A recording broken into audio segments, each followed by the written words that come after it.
Hey everybody. A quick note before starting today's episode.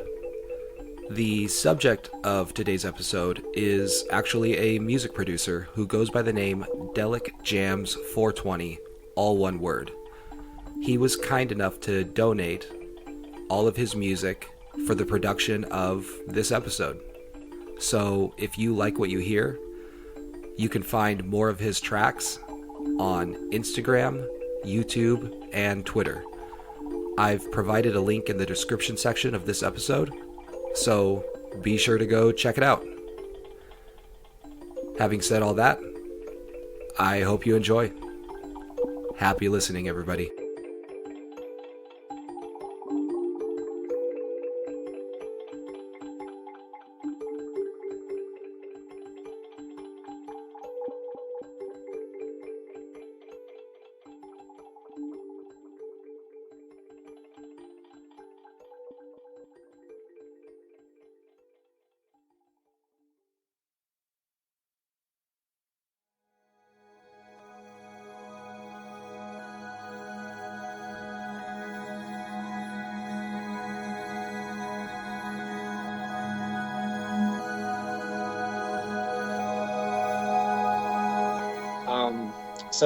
I experienced a traumatic event when I was 4 and didn't really, it was like a sexual abuse incident, and I didn't find out about it until like a year ago. I just sort of repressed everything. As of about 10 months ago, I started going to like heavy therapy for it, and it's like processing emotions that I kind of never process. It's a lot, and the therapy's like hugely helping. I feel amazing, like so much better. I still feel like the therapy's kind of slow. I mean, it just is necessarily because even if you can meet once a week, it's just kind of a slow process. And I really feel like I've gotten some amazing lessons from the DMT and mushrooms that are like therapy sessions in their own.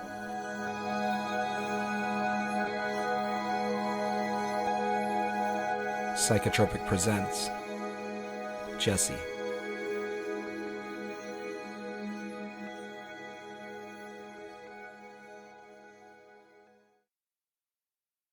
What was this trauma you experienced? Well, I was sexually abused by a step uncle when I must have been about 3 or 4 years old, but I just repressed it like my entire life. Had no idea. I knew that I was struggling with like anxiety and depression and stuff like that. Um, I knew that there was like some emotional, like I was emotionally tied up in some ways. But yeah, I mean, it's a common story that people repress these things until they're in their late 20s or 30s, like I am. But I found out about it about 10 months ago, and I've been getting like this amazing therapy, and I feel like so much better.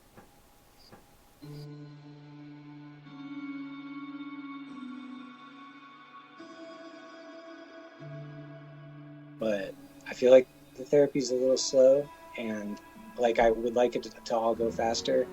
Um, and I found that like mushrooms and DMT have given me like pretty amazing lessons, helped me to move past some difficult things that I was really stuck on. So I I don't want to say that like mushrooms and DMT are like like that's the silver bullet for me. It's not. It's been like a thing with therapy, all kinds of just the holistic approach. But yeah, I still feel like with psychedelics, I was able to get past things and deal with things that are probably that would have been much harder or taken a lot longer to deal with. How did that repression manifest itself? Anxiety, depression, shame, really typical stuff for people who go through childhood sexual abuse. But if you don't like consciously say like I was abused and and get help for it, like from a professional, then you're just kind of stuck dealing with that stuff. And that was where I was. So Um, yeah, marijuana was a big thing for sure. Um, I think in coping, to be honest, I just love getting high, but I also think like really it's marijuana and music for me was always like a coping mechanism, but also a way where I could express my emotions and put my story into like a sound narrative. Because, like I said, I didn't really know my story anyway. It was like, okay, I know I'm feeling all these things, but yeah, I kind of like lacked a real narrative. But I was able to put all that, those feelings and everything into music. So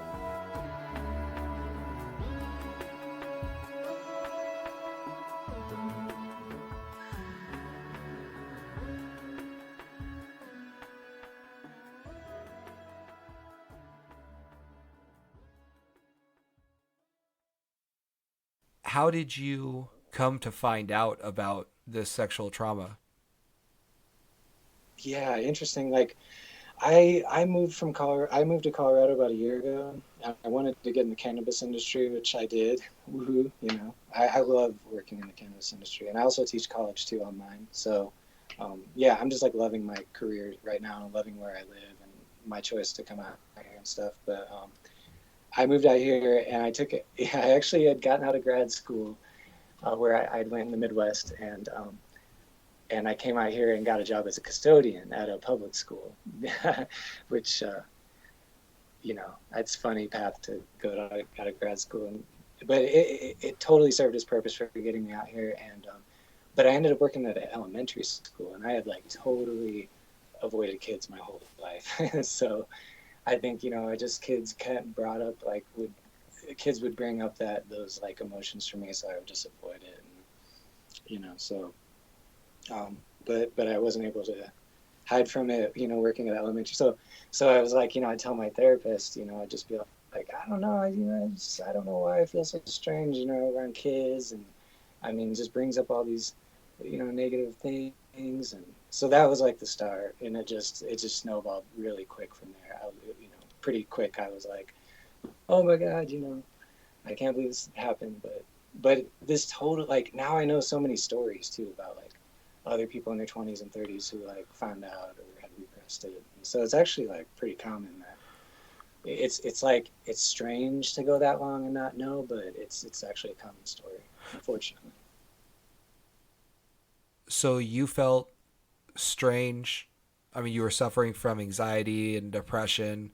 It kind of sounds like you were potentially trying to escape that through weed and absorbing yourself in music production, correct? Hmm. Yeah, pretty much. And then on top of that, you started working at this elementary school and you were feeling weird around children. And it kind of sounds like you were seeing a therapist at the same time. Is that correct?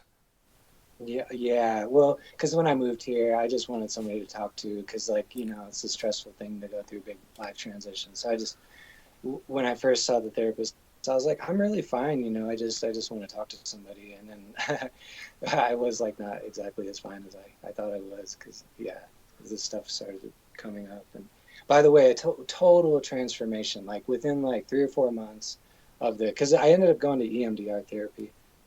What I is mean, it's that? like you look at a light bar, these lights go back and forth. It's like it shoots lights from like left to right, and it's supposed to help you like disassociate from it like helps you disassociate so you can like pull up harder memories that are more difficult. Actually it works kind of like psychedelics. Like when I take mushrooms it's similar. It's like, oh dang, I didn't really want this to come up, but here it is. And then you just have to deal with it. But I was gonna say like total transformation as far as like just within like 3 months of the EMDR therapy. I was like, oh, kids are adorable, and I didn't feel the way that I did before, and I just think that all that stuff I was just like pushing it all down. I was like, I just didn't want to deal with. I didn't want to think about my childhood. I didn't want to deal with any of that. But I've seen like very remarkable like difference in how I feel. Like my anxiety levels are way down. Depression, like almost all but gone. I mean, just huge, huge difference. But some of the trauma is still stubborn, and like I said, I mushrooms and DMT have been helping with that for sure.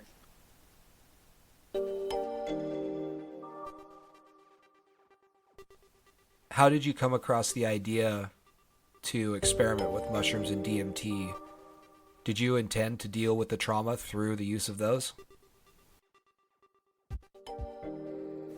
Yeah, I did think of it as medicine. Like I figured, like okay, like originally I took acid when I was like 14. So um, back then I had no like concept of acid or psychedelics being like medicine or anything, and I often would be in the wrong setting, and and like kind of have like sort of a bad trip. Probably because also I didn't want to deal with like I said, like I didn't want to deal with emotions that were coming up. So like a lot of my earlier experiences, I would like take too much and be in the wrong setting, and I would like kind of have bad trips. But like over the years, this is like 20 years later, so I'm like, yeah, I've listened to a lot of like, I've listened to Joe Rogan talk about it, and I've watched the Hamilton's Pharmacopoeia, and I was listening to your podcast about people talk about DMT, and I was talking to friends of mine who've done it. So I had a pretty good concept that like the same way with ayahuasca, you come away with like some kind of lesson or something. I figured that might happen with DMT, which I only did once, and then and then mushrooms, like, I had felt like they were medicine for a while because I noticed a few years back that like I would take them and not be depressed for days or even like weeks after. So, what was it about it that made you feel less depressed for days or weeks afterward? Yeah, I think it's like, I don't know if it's like serotonin or whatever, but like regardless of the quality of the trip, like even if I kind of felt like it was an anxious trip, like I'd still feel better and kind of like rejuvenated. So I don't know if that's like some molecular thing, but I always felt like better, like yeah, and it wouldn't necessarily be related to like, oh, I had a revelation or whatever. It would literally be almost kind of like as if you were taking a pill and didn't necessarily experience anything directly related to your anxiety or depression or these thoughts that you were having. You would just Yeah, come away starting to feel better. yeah, except I guess there is that aspect of like that deeper connection that you get. You end up feeling like things are more meaningful. So I guess that would attribute to like probably a decline. And then um, let's see, like I would feel more joyful. Like I tend to laugh on shrooms, like giggle, like, and I've laughed harder on shrooms than on anything, you know. So um, yeah, I think just across the board, honestly, I wasn't as conscious then, like 4 years ago, saying like, oh, it's because I felt more meaningful connection, and you know what I mean? But now I'm definitely more aware of it, and I've been like really kind of getting deeper into it, and like, and why it's therapeutic. And um, like right now, one of the things is like meditation, because I like to combine the two. I found that like I really struggle with meditation without shrooms, and I think it has to do with like that similar like not wanting to confront things inwardly, and maybe just for some reason I get some anxiety that comes up when I try to meditate. But on shrooms, I think it really takes out the fear, whatever, or like at least like turns the volume down on the fear response of like meditating, and maybe other things too. I've noticed like fear of heights. I was hiking and like had less fear of heights. So just like across the board, less fear with shrooms, and then that combined with, I'm just finding out that like, well, I always noticed that it was like so quiet and so still, like especially like right when they're kicking in, like 30 minutes to an hour, roughly. It gets really quiet, and I noticed that a long time ago too. I was like, I'd read it in a Carlos Castaneda book, or I think, or maybe Timothy Leary had said it, that it gets quiet right before it kicks in. But I'm able to usually like on a smaller dose, less than a gram, like maybe zero point 0.5 or zero point 0.7 grams, I can like get on board with that quietness and just like ride it out for the whole thing. And that can be like enormously therapeutic because you have like, your emotions, you don't want to be like a slave to your emotions and stuff. And this like really makes me feel like I'm back in control. So I know like meditation in combination with shrooms, and I also had like, I meditated a lot when I did DMT, and I feel like that was helpful. I guess I just found out the National Health Service in the UK, like the NHS, has done some studies on shrooms, and they were saying like across the board, people find are able to deal with trauma, like that's a thing. Like they're able to visit past trauma, and they're able to work out things in their lives, and they're able to find more connection and meaning. And it's like if you've done shrooms, you probably like duh, you know. But it's cool that there's like science on it now, and it definitely explains a lot why it has these therapeutic, you know, qualities. So, would you say that by taking mushrooms and DMT, you're just alleviating the anxiety and depression? Or are there components of those trips where you're actually working through that trauma? The reason I ask this is because I haven't mentioned this book in a while now, but I read last year Michael Pollan's How to Change Your Mind. And he kind of offers this explanation for what's taking place inside of your brain, which is in part that the classic psychedelics like LSD and psilocybin, DMT is really closely molecularly related to psilocybin. Uh-huh. They actually quiet down this network in your brain called the default mode network, which is Mm-hmm. also associated with your ego. And it kind of, if I remember right, controls what parts of your brain communicate with other parts. And by quieting that default mode network down, you allow areas of your brain or aspects of your mind to communicate Mm-hmm. that normally don't communicate. So, Mm-hmm. take for instance somebody like you who might have repressed trauma. Mm-hmm. It's repressed, so you're not really remembering it, but it's there. It's definitely locked away in your long-term memory. It's just not accessible for some reason, and it might not be accessible in large part because of your ego slash default mode network. But by Mm-hmm. taking psilocybin or DMT, it quiets that network down and allows that long-term repressed memory to come forward and connect with other areas of the brain, which makes that conscious for you. Mm-hmm. And I wonder if these substances that you're taking, if they just serve to lower anxiety, or if you're finding while you're under the influence of them that you're making connections that you hadn't made before, or you're able to kind of hash things out in a way that you weren't able to hash out before. Yeah, I would say both, but like it totally depends on the dose. Like, because if it's under a gram, like if it's just half a gram, it's almost in microdose territory, and I would say it's more like just relieving anxiety. But I have had this weird sensation of like getting rewired, like when I go to do when I meditate, when I can get into that very quiet, still space. Um, I get this weird sensation of like scissors going down my spine kind of like or like my motor cortex like that. Actually, I don't know a ton about the brain, but like that part of the brain, like I just feel like there's like it's doing its own thing, and I just feel like it's making me feel better. But on larger doses, like for sure, like working actually working stuff out, and the DMT gave me like a really specific lesson, which was just like basically it was just saying like, I mean, I'd like to talk about the whole experience, but in a nutshell, it was saying like, just show up in the moment, like it's safe, just you can show up in the moment, you know.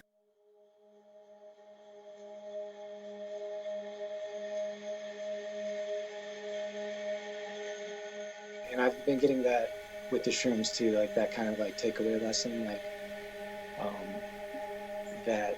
Yeah, I think that trauma was keeping me from like really showing up sometimes in fully present in the moment. It just seems like the whether it's DMT or a large dose of shrooms, and I guess a large dose for me like 2 grams, but it just keeps giving me that message. Basically, it's like show up, be fully present,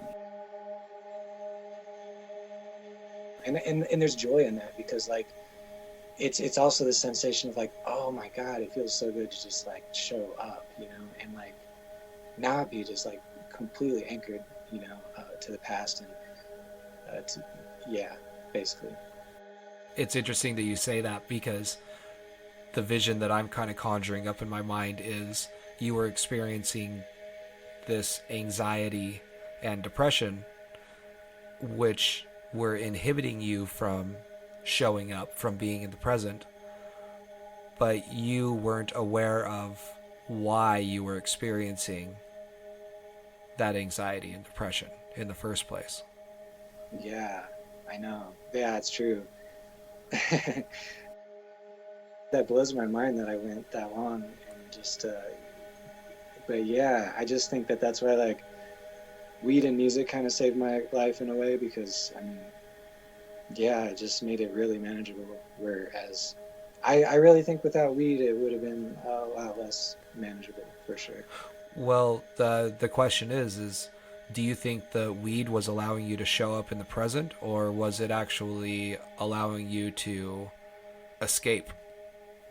Oh yeah, that's a good point. Because I do feel like the psychedelics are actually allowing me to like, are kind of forcing me to actually deal with the trauma. Whereas, yeah, it's true. Like it's kind of my, it's a little bit of an escape, like I said, but it's also a way for me to express. Um, Whereas, like, because like one thing with trauma is like you get your narrative, like your ability to have a narrative about the incident and even other things, it can get messed up because I think it's in like the, I think it's the hypothalamus is like the part of your brain that deals with like narrative, and that can get kind of, that can get really messed up if you're like traumatized, even for like, even for like a long time after. So I always struggled with like just like stories in general, like narrative, like coming up with lyrics, for example. Like almost all my songs are instrumental because just narrative was a tough thing, but I was able to like express myself with sound, and I just think that was like enormous because I would have this truth inside, like you're saying, like I don't know what happened to me, but I have this truth inside, you know, and that was my way of like of just getting like confirmation of like, yeah, this is how I feel about it, you know. At least I have that, you know.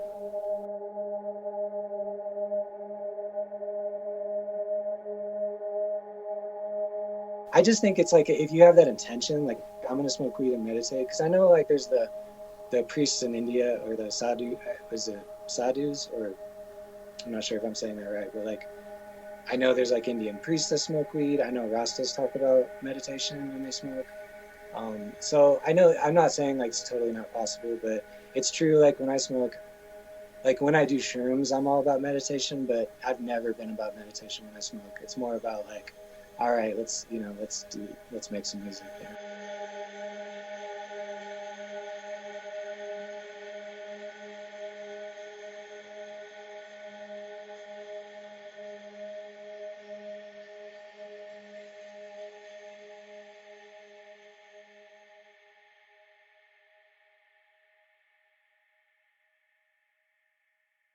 Could you describe the experience on DMT that you were referring to, where you came to Yeah, this insight?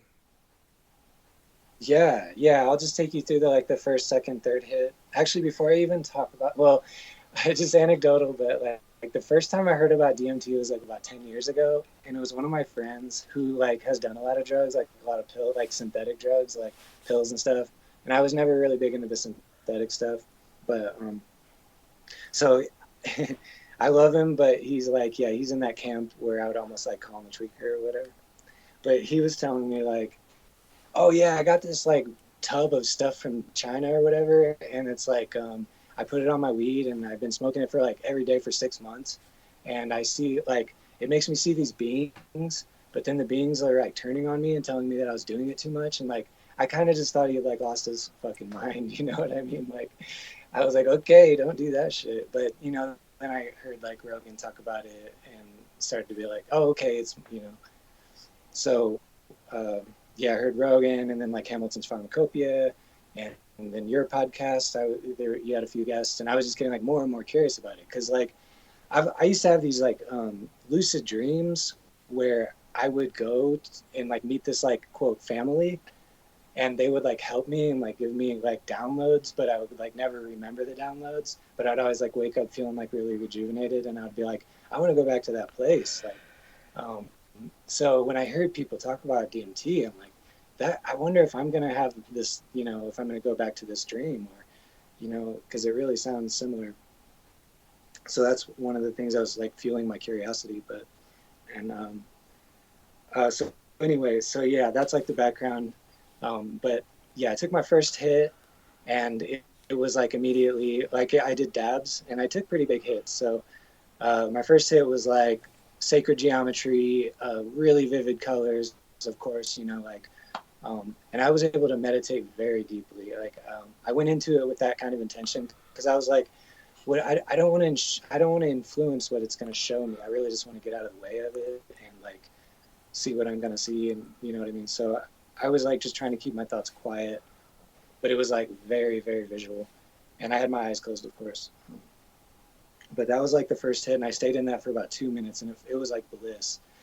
It was just like, oh my god, I could not believe like how the sacred geometry was like. It was so perfect and symmetrical. You know, it was just beautiful, and so like intense visuals, uh, and I kind of like saw aliens, like, and I was like kind of like telepathically looking at them, but that to me that's like curious because we were talking about aliens before I did it, and I wondered if I influenced it because I was like, we were like maybe it's an alien molecule, who knows, you know, and you know like maybe I'll get confirmation that they're real, you know. So I feel like I could have influenced that, but I also had that like this sense of like this maybe the celestial family was there or like quote ancestors or something.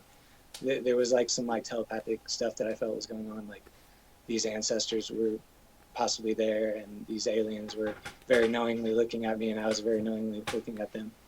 But anyway, that's the first hit and it just felt so good, and for the most part I was just like perfectly quiet. It was so still and quiet and I just loved it and could have definitely just done that for 10 minutes. But I felt so good. I was like, okay, yeah, I need to blast off, because that was the other thing is I was like, you know, Rogan, all these guys say you got to blast off or it's like terrible or whatever. It turned out the first hit was amazing. It wasn't terrible, but I was, you know, I was like, okay, I feel good. I got the courage. So I told my friend, you know, like I didn't have a much sense of self, but I had enough to be like, yeah, give me another hit, man, you know. So he gave me a second hit, dab, and that's when like things started going white around the edges. I think I was getting close to blasting off, and I noticed the volume went way up. Like I don't know if there's like my emotions or thoughts, but it's just like I just heard a lot of like chatter and it wasn't very coherent. Like I said, things were kind of going white, and that's when I asked for the third hit, and he gave me the third hit, and I did blast off. Everything went white, and I felt like I was going in a rocket, you know. But then the strangest thing, like I feel like I experienced like a totally different breakthrough than what a lot of people have described. So what happened was I did end up in this like dome like place because I heard Terrence McKenna talk about like a dome, and I really feel like I was in this like circular dome, but it was like big. It was maybe like 500 square feet or whatever, almost like a canyon, or it sounded like a cathedral. Like it was just very very echoey, and I think what actually happened was I blasted in, which I've never heard anybody talk about, but that's really what it felt like in retrospect.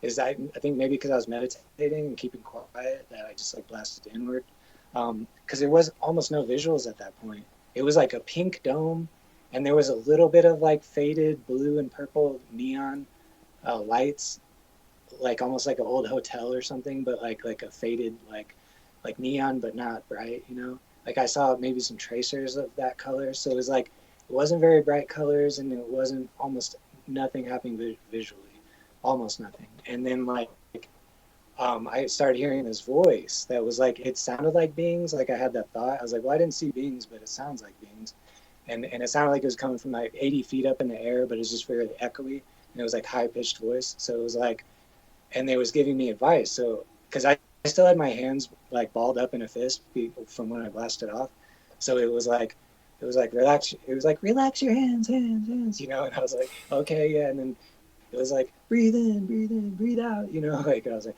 okay, yeah, you know. And then I was like, oh, it's giving me advice. And I asked them, are you my inner advisor?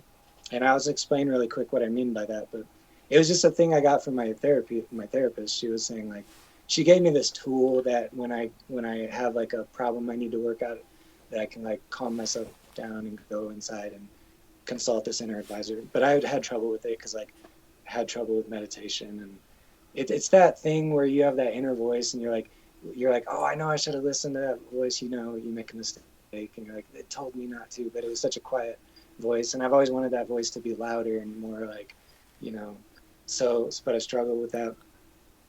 Basically, it's just your inner instinct or whatever. So I said, are you my inner advisor? And then it came really forcefully. It was like, yes. And it came from like way below, like 100 feet or so, like, again, really echoey, but this time it was like a more authoritative, like confident, like it was like, yes, you know.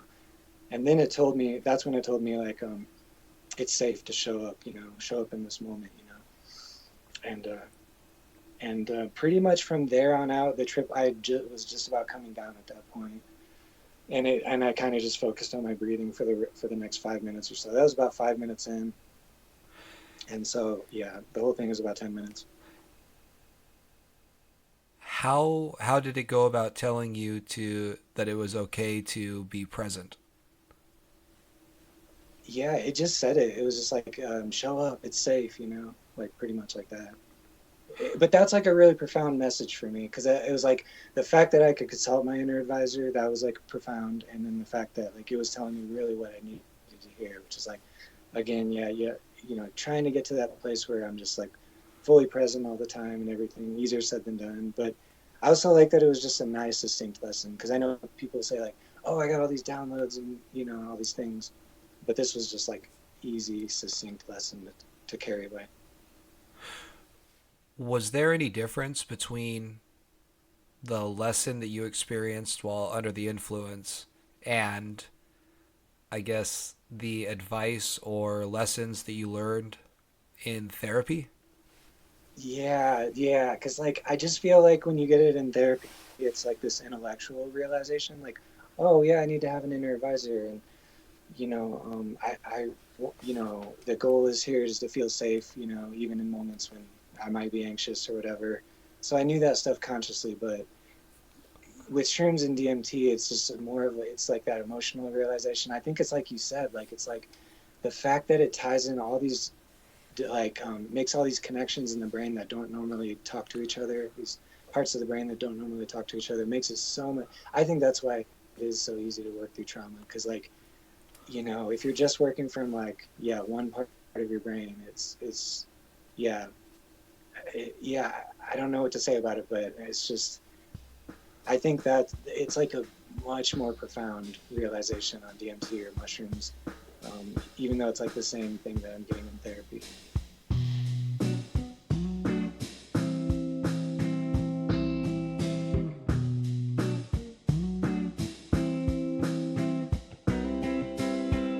This episode was produced by me, Philip Johnson.